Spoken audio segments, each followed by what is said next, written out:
Equation of motion under gravity. Case 1. A body falling from a height h. Consider an object of mass m falling from a height h. Assuming there is no air resistance. For our convenience, we choose the downward direction as positive y-axis. So here we are considering the downward direction as what? Positive y-axis. Now the object is experiencing acceleration g due to gravity, which is constant near the surface of the earth. So this is an object which is falling from a height h towards the ground. For our convenience, we are choosing the downward direction as positive y-axis, and it is having acceleration due to gravity what? G. Now the acceleration is given by A vector. The body is falling in the positive y-axis direction. So the acceleration is acceleration due to gravity. In the positive y-axis, the unit vector is j vector. Okay. So A vector is equal to g into j vector.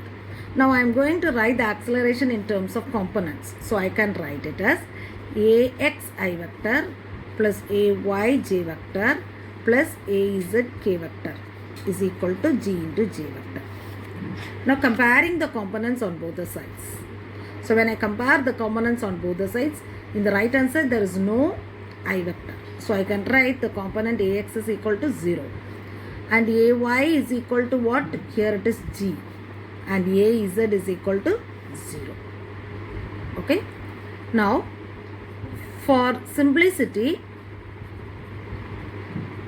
I am going to write a is equal to ay, which is equal to what? G.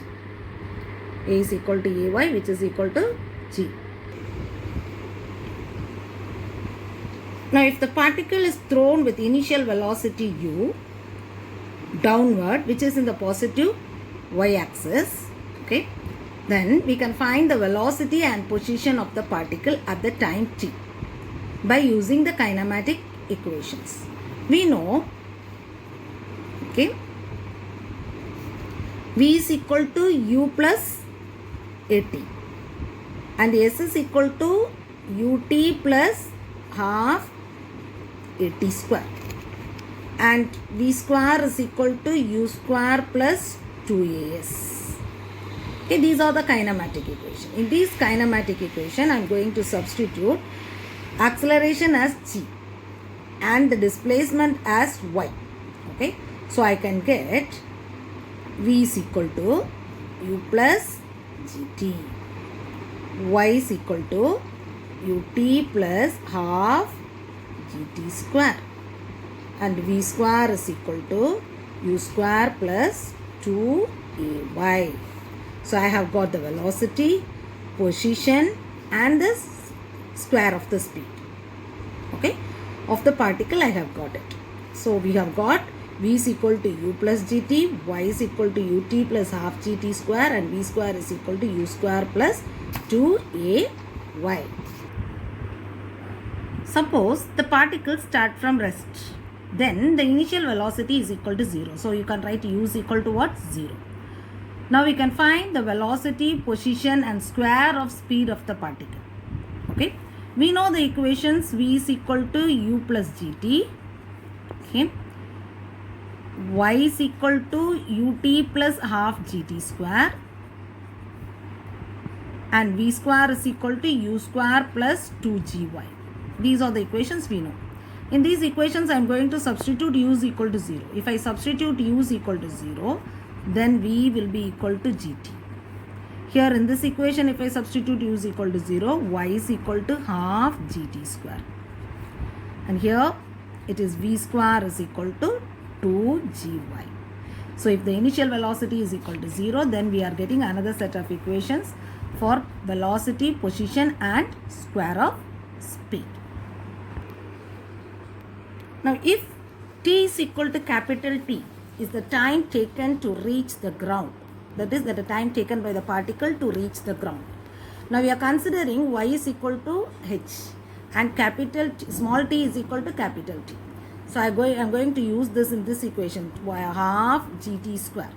Y is equal to. For y I am going to substitute as sh. This is half g. For small t I am going to substitute as capital T. So you can write it as 2h is equal to gt square. So t square is equal to 2h by g.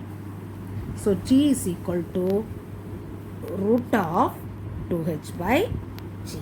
So this is the time taken by the particle to reach the ground. Okay. Now here you should know one thing. If the height is more, then the time taken will also be more, because the time and the height are what? Directly proportional to each other. Okay. If the height is less, then the time taken will also be less. Now we can find the speed of the particle when it reaches the ground. Okay. We know v square is equal to 2g y. Okay. Now I am going to substitute here y is equal to h. So v square is equal to 2gh. Okay. So v is equal to root of 2gh. So this is the speed of the particle when it reaches the ground.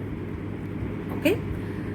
So if the height is more, then the speed will also be more, because velocity and the height are what? Directly proportional to each other. So if the height is more, then the speed will also be more. Okay. Or if the height is less, then the speed will be less. So we have found out the time period and the speed of the particle to reach the ground. Case 2. A body thrown vertically upwards. Consider an object of mass m thrown upward with initial velocity u. So we are throwing an object upwards with an initial velocity u. Here also we are neglecting the air resistance. And we are choosing the vertical upward direction as positive y-axis. So the acceleration in this direction is a is equal to minus g. Now we can find the velocity, position and square of speed of the particle. Okay. We know the equations. V is equal to u plus gt. And s is equal to ut plus half gt square. And v square is equal to u square plus 2gy. Okay. This is y. We can take it as y. Okay. So these are the equations we know. Now I am going to substitute here a is equal to minus g. I am going to substitute here a is equal to what? Minus g. So what I get it?